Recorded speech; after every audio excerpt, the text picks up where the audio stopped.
Bonjour à tous et bienvenue pour un nouvel animé coup de cœur. Aujourd'hui on va parler de Shunibyo Demo Koi ga Shitai.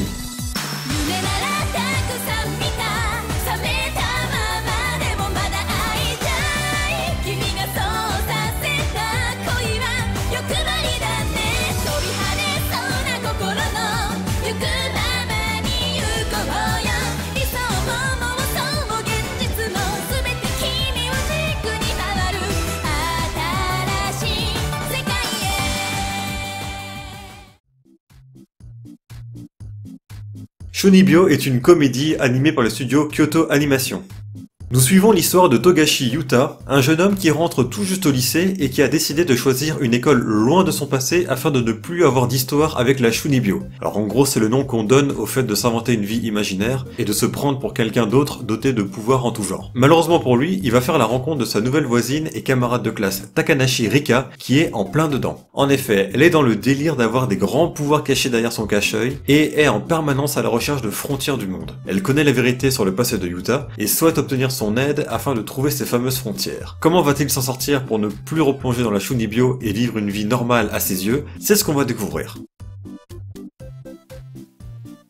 Alors, par quoi commencer? Bon, si j'apprécie cet animé, c'est pour le côté attachant des personnages et l'envie de voir leur délire avec leur monde imaginaire. En fait, ça me rappelait un peu mon passé lorsque je m'amusais à jouer les sorciers avec un simple bâton de bois, génération Harry Potter oblige. Bon, sauf que je n'étais pas non plus à fond dedans, c'était juste pour m'amuser entre amis. Là, on a affaire à une Rika qui s'y croit totalement, que ce soit sur le déguisement ou sur sa façon de s'exprimer. Et au début, l'animé rentrait très bien dans la comédie avec Rika, accompagnée un peu plus tard par son amie et servante Tekomori, une jeune collégienne hyper dynamique qui se sert de ses couettes comme d'une arme. À côté, on a notre Yuta qui essaye de les raisonner, mais qui se fait embarquer malgré lui dans leurs histoires. Cependant, le ton change au fil des épisodes, mais je vais revenir là-dessus un peu plus tard. Donc, dans cet animé, on suit notre bande de lycéens composée de Yuta et Rika, avec très souvent la présence de Tekomori à côté, mais ils seront également accompagnés par Nibutani Shinka, une autre victime de son passé de Shunibyo, qu'elle essaie d'oublier, et de Tsuyuri Kumin, une fille qui ne pense qu'à faire la sieste et curieuse de connaître le concept de Shunibyo. Pendant plus de la moitié de cette saison, on va surtout suivre Rika et Tekomori dans leur délire, accompagnés par les autres malgré eux. Comme je le disais, j'aime beaucoup ce ton décalé, et je pensais que cet animé allait juste se baser sur cet aspect de façon comique, mais je me trompais. En effet,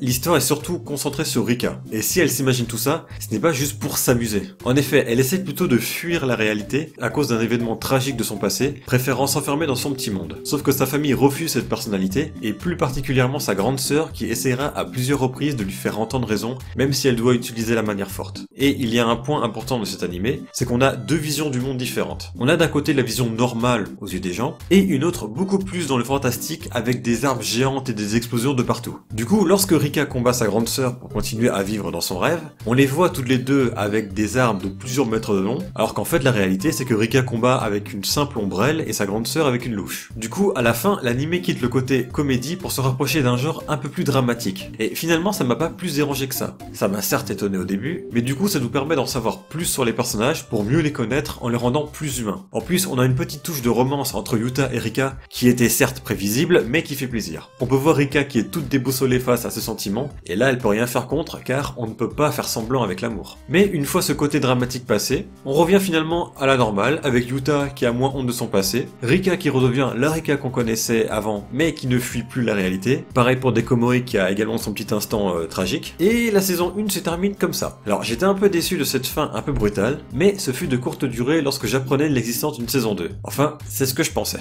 Alors même si j'ai adoré la saison 1, la deuxième m'a laissé un arrière-goût amer. En fait, elle n'apporte pas vraiment grand chose. Ce que j'attendais d'une saison 2 était surtout de voir l'évolution de la relation entre Yuta et Rika, mais en fait, que dalle. Pire encore, on a droit à un nouveau personnage qui, de mon point de vue, ne sert strictement à rien à part foutre le bordel. Et même si la nouvelle, de son nom Satone, a sa petite histoire en tant qu'amie d'enfance de Yuta et amoureuse de lui depuis longtemps, elle ne fait pas bouger les choses. Non, en fait, elle empêche les choses de bouger. Yuta et Rika sont officiellement ensemble en tant que nouveau et jeune couple, mais ils sont aussi timides l'un que l'autre, donc forcément c'est pas évident pour eux. Et s'il y a bien un truc qui m'énerve lorsqu'on a une touche de romance entre deux personnes qui s'aiment vraiment, c'est le coup de l'ami d'enfance qui débarque de nulle part et qui vient compliquer les choses là où il n'y en a pas besoin. Alors, fort heureusement, elle finira par comprendre la situation, sauf que ça aura duré quasiment jusqu'à la fin de cette saison, et du coup on se retrouve au même point qu'au départ. Donc ouais, pour moi cette saison 2 est légèrement ratée. Bon, je me calme un peu, je suis en train de me rendre compte que je suis en train de défoncer un animé qui est supposé être dans mes coups de cœur. Mais il le reste, seulement si je me focalise que sur la première saison. Elle est, à mes yeux bien sûr, géniale avec une bonne dose d'humour, des personnages mignons et attachants, des situations touchantes et émouvantes qui me mettraient presque la larme à l'œil. Malheureusement pour la suite, même si je reste content de les retrouver dans leur délire, elle n'apporte pas grand chose et surtout l'évolution de la romance entre Yuta et Rika qui démarre à la fin de la saison 1 est là quasi inexistante. Et en plus avec un nouveau personnage qui est à mes yeux pas vraiment intéressant. Donc au final je vous conseille quand même cet animé. Par contre, pour ceux qui vont regarder la saison 1 et que ça va leur paraître bof, honnêtement ne vous forcez pas à regarder la saison numéro 2, ça n'en vaudra pas la peine. Donc voilà, j'espère que cet instant coup de cœur vous aura plu. Si c'est le cas, n'hésitez pas à me suivre, à liker et à partager. Pour ceux qui ont également suivi l'animé, dites-moi ce que vous en avez pensé. Et moi je vous dis à la prochaine pour une nouvelle vidéo. Sayonara!